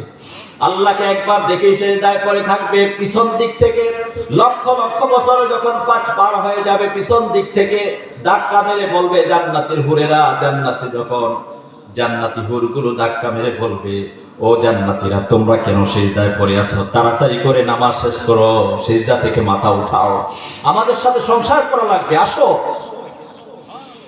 আমাদের সাথে। তোমরা কি সংসার করবা না? কারণ জান্নাতে বিয়ে আছে না নাই? জোরে বলেন, বিয়ে আছে না নাই? কে কে জান্নাতে বিয়ে করতে চান বলেন? এই দেখো, ওই যে দেখেন পিছন থেকে ছোট ছোট বাচ্চারা বিয়ে করবে জান্নাতে, শখ আছে। বিয়ের কথা বললে তো বুড়া মানুষও খুশি হয়, ঠিক কি না? কথা বলে না, ঠিক কি না? সবাই খুশি হয় বিয়ের কথা বললে। আর রমে জান্নাতে বিয়ে হবে কয়টা বলেন? সর্বনিম্ন যে জান্নাতি হবে তার জন্য বউ থাকবে ইসনাতান সাবউনা, অন্তত পক্ষে সর্বনিম্ন জান্নাতীদের বউ হবে 72টা। কয়টা? সুবহানাল্লাহ বলতেন না? বিয়ে করতে রাজি আছেন? এখন কয়টা বিয়ে করবেন? এখন কয়টা? 4টা। 4টা বাদ দেন, একটা করে দ্বিতীয়টা করে দেখেন, শিকল আপনার হাতে পড়বে, ঠিক কি না? আহারে, এক বিয়ে করার পরে যখন আরেকটা করেন তখন অবস্থা উপায় আছে? আহারে। কিন্তু জান্নাতে নারীদের মধ্যে হিংসা থাকবে না। 72 জন স্ত্রী দেওয়া হবে, প্রত্যেকটা থাকবে নিষ্কলুষ, কারোর মধ্যে কোনো হিংসা থাকবে না। সুবহানাল্লাহ। এই জন্য আল্লাহ রাব্বুল আলামিন বলেন জান্নাতীদেরকে জান্নাত দেওয়ার পরে সিজদায় পড়ে থাকবে আল্লাহকে দেখার পরে। আহারে, সেই অবস্থাটা কেমন হবে যখন জান্নাতীদের মধ্যে জান্নাতে যাওয়ার পরে আল্লাহকে সরাসরি দেখব। আল্লাহ যেন আমাদের সকলের কপালটা যেন আল্লাহ ভালো করে দেয়। আল্লাহ যেন আমাদেরকে আল্লাহর সাথে সাক্ষাৎ করার তৌফিক দেন, বলে আমিন। আমি বলতেছিলাম আমার ভাইয়েরা, তাহলে মুমিন যারা হবে প্রথম কাজ হলো গায়েবের প্রতি বিশ্বাস করা, ঠিক কি না? আল্লাযীনা ইউমিনুনা বিল গায়বি ওয়া ইউকিমুনাস সালাহ। 2 নাম্বার গুণ হলো যারা মুমিন হবে তারা নামাজকে কায়েম করবে। ওয়া ইউকিমুনাস সালাতা ওয়া ইউতু আল্লাযীনা ইউমিনুনা বিল গায়ব ওয়া ইউকিমুনাস সালাতা ওয়া ইউতুনাস যাকাত ওয়া মিম্মা রাযাকনাহুম ইউনফিকুন। তারা যাকাত দিবে, আল্লাহর পথে খরচ করবে, ঠিক কি না? এই পৃথিবীতে 3 ধরনের মানুষ কিয়ামত পর্যন্ত থাকবে। 1 নম্বরে হলো মুমিন, 1 নম্বরে কি? মুমিন। 2 নম্বরে হলো কাফের, তৃতীয় নম্বরে হলো মুনাফিক। এই 3 শ্রেণীর মানুষ থাকবে কিয়ামত পর্যন্ত। কয় শ্রেণীর? 3 শ্রেণীর মানুষ থাকবে কিয়ামত পর্যন্ত। 1 শ্রেণীর মানুষ হলো মুমিন। বলেন দেখি 1 শ্রেণীর মানুষ কি? মুমিন। এরপরে 2 নম্বর হলো কাফের, 3 নম্বর হলো মুনাফিক। মুনাফিক কাফের কারা হবে শুনেন। যারা কাফের হবে তাদের পরিচয় আল্লাহ তাআলা তুলে ধরেছেন কোরআনে কারীমে সূরা বাকারার এর পরের আয়াতে। আল্লাহ তাআলা বলেছেন 2য় পৃষ্ঠার মধ্যে, ইন্নাল্লাযীনা কাফারু সাওয়াউন আলাইহিম আ'আনদারতাহুম আম লাম তুনজিরহুম লা ইউমিনুন। ইন্নাল্লাযীনা কাফারু সাওয়াউন আলাইহিম, যারা কাফের হবে তাদের জন্য সমান। তাদেরকে আপনি সতর্ক করেন, জাহান্নামের ভয় দেখান বা নাই দেখান, ভয়টাই তাদের জন্য সমান। তারা ঈমান আনবে না, এটা জানেন কে? বলেন। কাফেররা যে ঈমান আনবে না এটা জানেন কে? আল্লাহ জানেন। কেন ঈমান আনবে না সেই কথাটাও পরবর্তী আয়াতে আল্লাহ বলেছেন, খাতামাল্লাহু আলা কুলুবিহিম ওয়া আলা সামঈহিম ওয়া আলা আবসারিহিম গিশাওয়া ওয়া লাহুম আযাবুন আযীম। জোরে বলে আল্লাহু আকবার। কারণ তাদের অন্তরের মধ্যে আল্লাহ মোহর মেরেছেন, কানে মোহর মেরেছেন, চোখের মধ্যে চোখ আছে তারা দেখে না, কান আছে তারা শুনে না। দেখবেন দুনিয়াতে এমন অনেক মুসলমান আছে যারা মুসলমান নাম দিয়েছে, কাফেরদের সাথে সম্পর্ক, আজান দেয় মসজিদের খবর নাই, কোরআনের কথা বলা হয় খবর নাই, ঘুমায়। কোরআনের কথা বলা হয়, মসজিদে আজান হয়, তারা দুনিয়ার ব্যবসা নিয়ে ব্যস্ত, আছে না নাই? এগুলি হলো কাফের। এরা কি? কাফের। আবার মুনাফিকদের পরিচয় আল্লাহ তুলে ধরেছেন, কারা মুনাফিক হবে শুনেন। ইন ওয়াইদা লাকুল্লাযীনা আমানু ক্বালু আমান্না ওয়া ইযা খালাউ ইলা শায়াতিনিহিম ক্বালু ইন্না মাআকুম ইন্নামা নাহনু মুস্তাহজিউন। যারা মুনাফিক হবে, মুনাফিকদের পরিচয় আল্লাহ তুলে ধরেছেন। মুনাফিক হলো তারা যখন মুমিনদের সাথে মিলিত হয় তখন তারা মুমিনদেরকে ধোঁকা দিয়ে বলে আমরা তো আল্লাহর প্রতি ঈমান এনেছি। ওয়াইদা লাকুল্লাযীনা আমানু ক্বালু আমান্না, তারা বলে আমরা আল্লাহর প্রতি ঈমান এনেছি। দেখবেন আমাদের দেশের কিছু নেতা নেত্রী আছে, নামাজের খবর নাই, নামাজের বিরোধিতা করে, কোরআনের বিরোধিতা করে, ইসলামের বিরোধিতা করে, কোরআনের কথা বললেই তাদের গায়ে এলার্জি হয়। এই সমস্ত মানুষগুলো যখন নির্বাচন কাছাকাছি চলে আসে, দেখবেন গোমটা দিয়া হাতে তসবিহ নিয়া বলে এই বছর সামনে যদি ক্ষমতায় আসি মদিনার সনদ দিয়ে তারা দেশ চালাবে, এমন কথা বলে না? বলে না? আরো জোরে বলেন, বলে না? বলে না? বলেন মুনাফিকরা বলে, যে মুনাফিকরা বলে নির্বাচনের আগে আগামী সংসদে যদি আমরা সরকার গঠন করতে পারি মদিনার সনদ দিয়ে দেশ চালাবে। আমি তো বলি মদিনার সনদ দিয়ে তারা দেশ চালায় নাই, তারা চালিয়েছে মুদির সনদে। ঠিক কি না বলো? তারা মুদির সনদে চালিয়েছে, মদিনার সনদে দেশ চালায় নাই। এইজন্য বাংলাদেশের তাওহীদ জনতা তাদেরকে বাংলাদেশ থেকে বিতাড়িত করতে বাধ্য করেছে। কি ধোঁকাবাজি মুমিনদের কাছে এসে বললি, কারণ আমাদের দেশের মানুষ তো সরল সহজ, এসে ফ্যাঙ্গান দিয়া একটা ভোট দেন সামনে একবার আপনার রাস্তাঘাট সব পাকা করে দিন, 10 টাকা কেজি চাল খাওয়া। ও মা, বেচারা এমপি হলো, চেয়ারম্যান হলো, খবর নাই, দেখাও পাওয়া যায় না 5টা বছরে। যেই বেচারা বুড়া মানুষটার কাছে এসে বলছে চাচা ভোটটা দিয়ে আপনার রাস্তাঘাট সব আপনার জন্য পাকা করে দিব, যা আছে বাবা সব কিছুর ব্যাপারে আমি আছি। পরের বার আবার নির্বাচন আসছে, বেচারা আইসা রাতের 2টা বাজে আইসা আছে, চাচা উঠেন একটু আমাকে ভোটটা কই না, আপনারা গত বছর বলছিলেন নির্বাচনে আপনার রাস্তাঘাট পরিষ্কার করে দিবেন, পাকা করে দিবেন। কয় চাচা যা হওয়ার হয়েছে, এইবার যদি আমি কোন রকম পাশটা করতে পারি আপনার রাস্তা কেন আপনার ঘরের বিটি পর্যন্ত আমি পাকা করে দিই। এরকম ধোঁকাবাজ আছে না নাই? আহারে, বাঁশের রডের বদলে বাঁশও দেয় বাংলাদেশে। কি বলেন? রডের বদলে বাঁশও দেয় বাংলাদেশে। হাজার হাজার কোটি টাকা যারা পাচার করে মানুষকে ধোঁকা দিয়ে, তারা হলো আল্লাহর জন্য সবচেয়ে বড় মুনাফিক। তাদের ব্যাপারে বলেছেন তারা মুমিনদের সাথে যখন তারা আসে তারা ধোঁকা দিয়ে বলে আমরা তো ঈমানদার, আল্লাহর প্রতি ঈমান আনছি, সব কিছু আছে। আর দেখেন তাদের নামাজের তাসিরটা কি।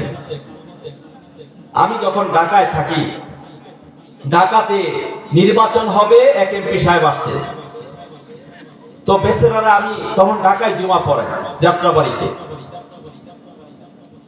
সেই সময়টা আমার কাছে আসছে জুমার দিন, একেবারে দবদবা সাদা পায়জামা পাঞ্জাবি পরে। আমি তাকে এরকম পোশাকে আমি কখনো দেখিনি, সাদা দবদবে পায়জামা পাঞ্জাবি, এরপরে মাথায় 10 টাকা 15 টাকা দিয়ে একটা টুপি কোন রকম মাথায় দিয়েছে, শুধু দোয়া করে। আমি কি আপনি কি চেহারা মাথা থেকে পা পর্যন্ত তাকায় দেখি ফেরেশতাও ফেরেশতা। অথচ তাদের দ্বারা সমাজের মানুষগুলো কষ্ট পেয়েছে, ধোঁকা দিয়েছে। তারা সময় সুযোগে মসজিদে আসে, বসন্তের কুকিলের মতো মসজিদে আসে। যখন তারা নির্বাচিত হয় মসজিদের সাথে তাদের সম্পর্ক থাকে না, বরং মসজিদের মুসল্লিদের বিরোধিতা তারা করে বেড়ায়। এরা হলো মুনাফিক। এরা কি? মুনাফিক। তবে আপনাদের এলাকায় মুনাফিক নেই, সাদাতপুরে মুনাফিক টুনাফিক নেই, এগুলি অন্য এলাকায় থাকে কিন্তু এই এলাকায় নেই। ঠিক কিনা? এলাকায় না, আপনারা ভালো মানুষ আমার ভাইয়েরা। এজন্য মুমিনদের পরিচয় দিতে গিয়ে বলেন, মুমিনদের পরিচয় দিতে গিয়ে আল্লাহ রাব্বুল আলামিন বলেন যারা মুমিন হবে তারা সব সময় গায়বের প্রতি বিশ্বাস করবে, আল্লাহর পথে খরচ করবে, নামাজ কায়েম করবে, ভালো ভালো কাজগুলো করবে। যারা মুমিন হবে মুমিনদের পরীক্ষা হবে দুনিয়াতে কম না বেশি? আরো জোরে বলেন, কম না বেশি? শুধু মুমিন হয়েছে এই কথা বললে হবে না। আহাসিবান নাসু আইয়ুতরাকু আইয়াকুলু আমান্না ওয়া হুম লা ইফতানুন। ও দুনিয়ার মুমিনেরা, তোমরা ঈমানদার হয়েছো, মুমিন হয়েছো এই কথা বললেই হবে না। মুমিন যারা হবে তাদের পরীক্ষা কম না বেশি? যারা মুমিন হয় তাদের পরীক্ষা আছে, যারা মুমিন হবে তাদের বিপদও আসে, ঠিক কিনা? দেখবেন যারা মুমিন হয় তাদের অত্যাচার বেশি আছে, তাদের বিপদও বেশি আছে। আমার ভাইয়েরা, ইমানের পরীক্ষা দিয়েছেন, মুমিনের পরীক্ষা দিয়েছেন আসিয়া, ফেরাউনের স্ত্রী আসিয়া। মুমিনের পরীক্ষা দিয়েছেন, কেমন পরীক্ষা দিয়েছেন? ফেরাউনের সংসার করেছেন, অথচ ফেরাউন অত্যাচার করেছে, নির্যাতন করেছে, কত কিছু করেছে। ফেরাউন আসিয়ার কাছে গিয়ে বলছে, আসিয়া সংসার করো ভালো কথা, তবে একটা কথা আমাকে মেনে নিতে হবে, আনা রাব্বুকুমুল আলা, আমি সবচেয়ে বড় রব, এই কথা স্বীকার করো। কোরআনে কারিমে সেই দৃষ্টান্তটা আল্লাহ তাআলা তুলে ধরেছেন। দরাবাল্লাহু মাতালান লিল্লাযীনা আমানু ইমরাআতা ফিরাউন। আল্লাহ রাব্বুল আলামিন দৃষ্টান্ত উপস্থাপন করেছেন ফেরাউনের স্ত্রীটাকে দুনিয়ার মানুষের কাছে। ফেরাউনের স্ত্রী ফেরাউনের সংসার করলো, আর ফেরাউন বলল, ওয়াসিয়া যদি আমার সংসার করতে হয় তাহলে আমাকে বড় রব বলে স্বীকার করে নিতে হবে। আসিয়া বলতেছে, আমার স্বামী, আপনি যত বড় রাজ্যের ক্ষমতাশীল হন না কেন, যত বড় আপনি ক্ষমতাধর হন না কেন, আপনি তো আমার স্বামী, আপনাকে রব মানতে পারি না। আমার রব তো সে যিনি আমাকে তৈরি করেছেন, আপনাকে তৈরি করেছেন, দিন রাত তৈরি করেছেন, আমার জীবন যার হাতে তিনি হলেন আমার রব, ঠিক কিনা? সে স্বীকার করে নিয়েছে আমার রব হলো একমাত্র আল্লাহ। ফেরাউনের স্ত্রী আসিয়া স্বীকার করে নিয়েছে, বারবার বলছে, না আমি তোমাকে রব বলে স্বীকার করব না। ফেরাউন বলছে, যদি রব বলে স্বীকার না করো তাহলে দুনিয়াতে তুমি বাঁচতে পারবে না, তোমার যে সন্তানগুলো আছে সন্তানগুলো আমি শেষ করব। এক এক করে সন্তানদেরকে নেওয়া হলো, সন্তানদেরকে নিয়ে এদের একত্র করে সন্তানদেরকে এমনভাবে শাস্তি দেওয়া হলো, দুনিয়া থেকে বিদায় করা হলো। গরম তেলের মধ্যে বর্ণনা আসছে, গরম তেলগুলোকে গরম করা হলো, সেই তেলের মধ্যে একটা করে সন্তানকে তেলের মধ্যে ছেড়ে দেওয়া হলো। সন্তানগুলো দুনিয়া থেকে বিদায় হয়েছে, মায়ের সামনে সন্তানকে বিদায় করে দেওয়া হলো। মায়ের চোখ দিয়ে পানি, সন্তানগুলো যেন আগুনের মধ্যে থেকে, সন্তানগুলো যেন তেলের মধ্যে থেকে মাকে চিৎকার করে বলছে, ও মা তুমি কেঁদো না, ও মা তুমি কেঁদো না, তুমি তো দেখতেছো আমাদেরকে, আমার আব্বা আমাদেরকে আগুনের মধ্যে ফেলেছে, গরম তেলের মধ্যে নিক্ষেপ করে দুনিয়া থেকে বিদায় করেছে, মা তুমি কেঁদো না। আমার আব্বা ফেরাউন তো আমাদেরকে গরম তেলের মধ্যে নিক্ষেপ করে নাই, একটু পরেই আমরা দুই ভাই পর দুনো ভাই দুনিয়া থেকে বিদায় হব।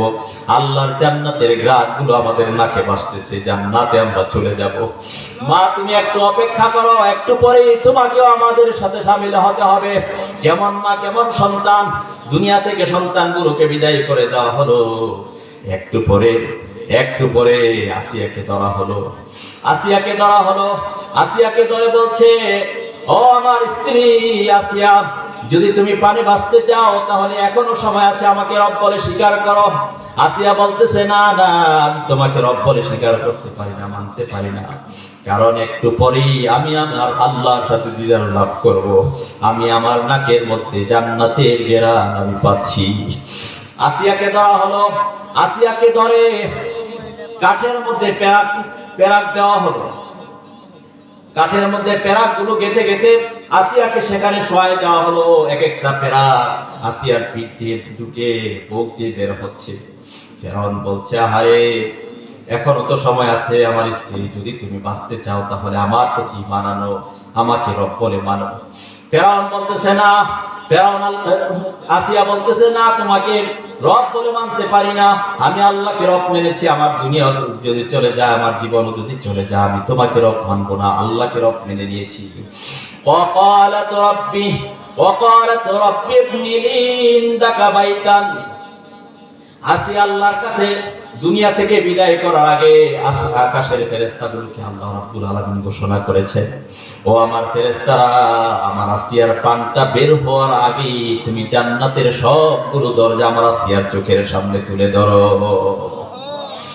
আল্লাহু আকবার। দুনিয়াতে একজন নারী জান্নাতের দরজাগুলো দেখেছেন দুনিয়ায় থাকতে, তিনি হলেন আসিয়া। তিনি কে? আসিয়া।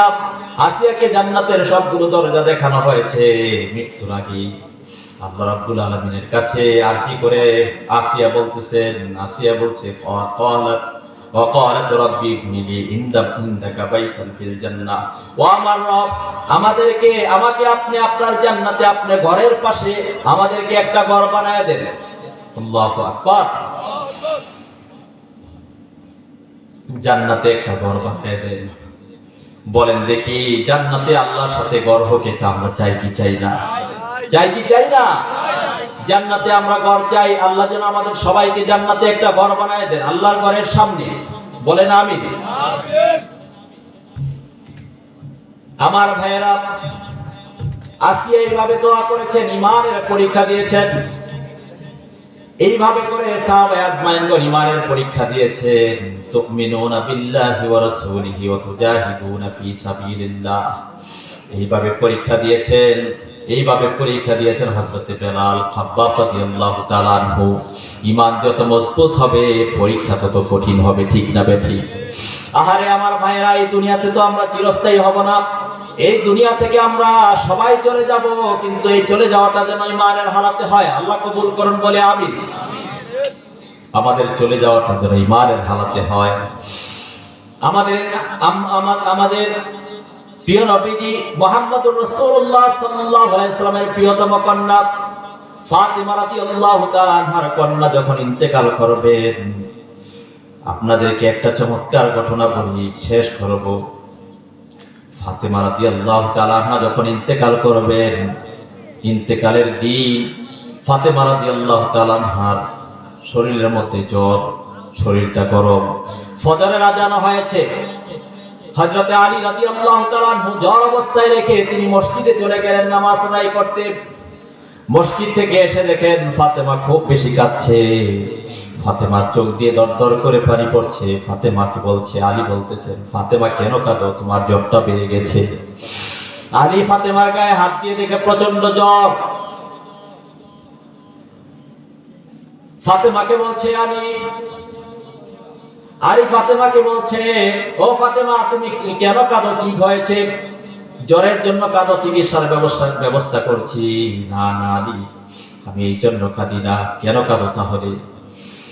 বারবার বলার পরে ফাতেমা উত্তর দিচ্ছে, আমার স্বামী, পাড়ের স্বামী আলী, আমি তো এই জন্য কাঁদছি। একটু আগে আমার ঘরে আমার নবী, আমার পিতা বিশ্ব নবী মুহাম্মদুর রাসূলুল্লাহ স্বপ্নে আমার সাথে সাক্ষাৎ করেছে।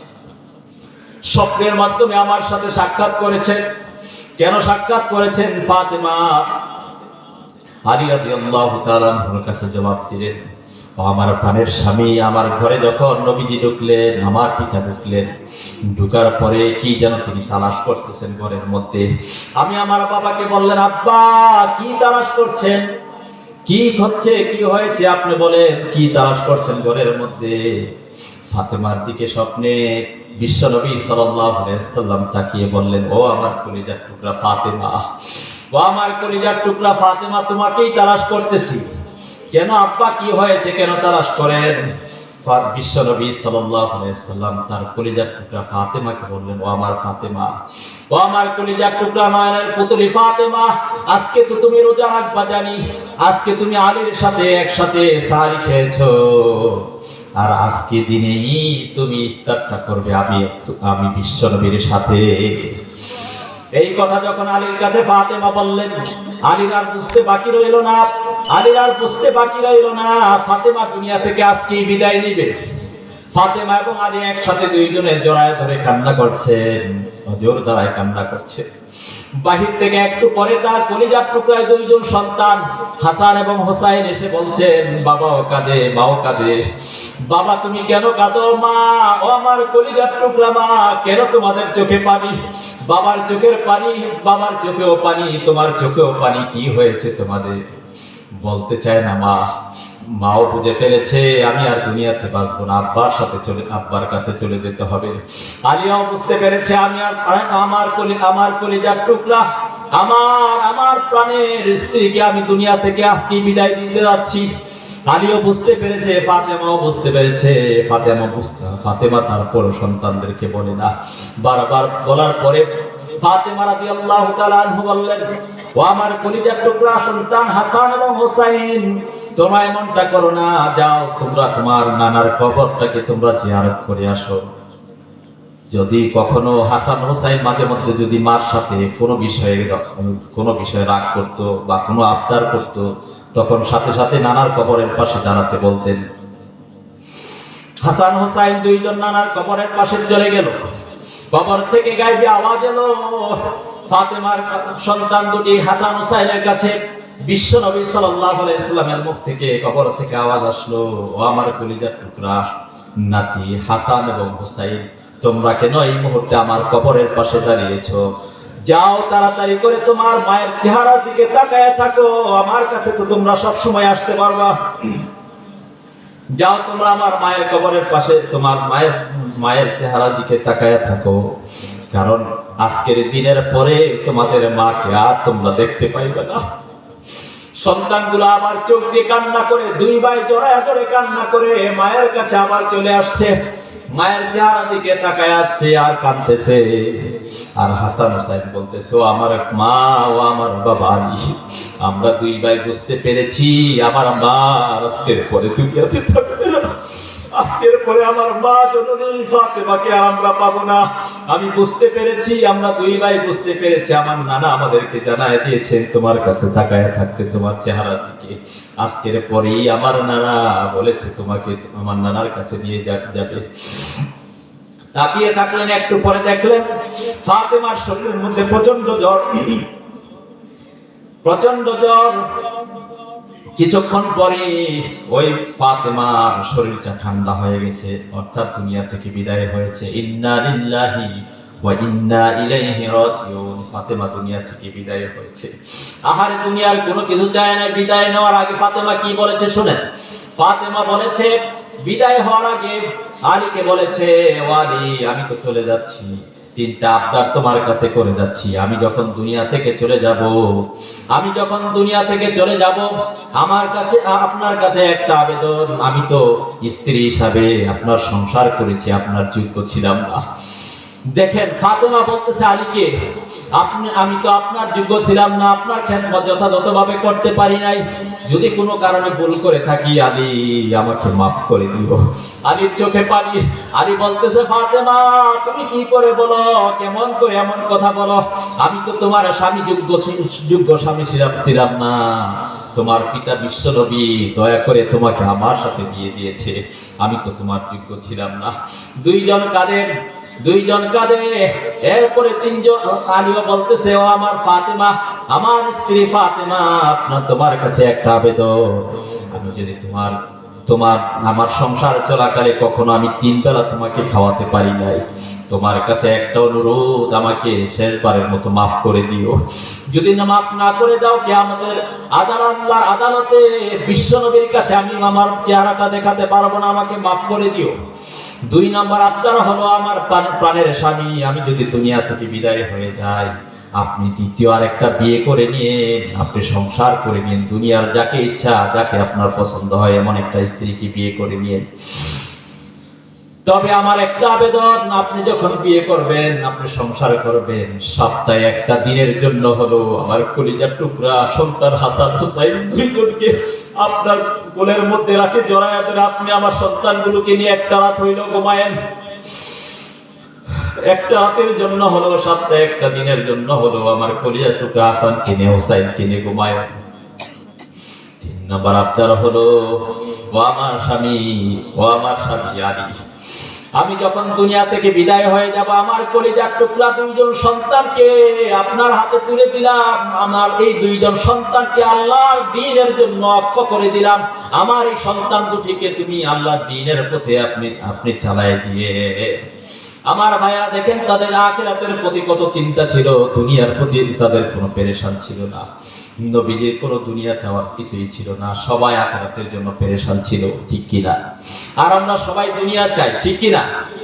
দুনিয়ায় কত পেরেশান হয়ে থাকে দুনিয়া চাওয়ার জন্য। মনে রাখবেন, যারা আখিরাত চায় আল্লাহ তাদের আখিরাতটাকে সহজ করে দেন, আর যারা দুনিয়া চায় তাদের জন্য দুনিয়াটা তাদের জন্য ব্যস্ত রাখেন।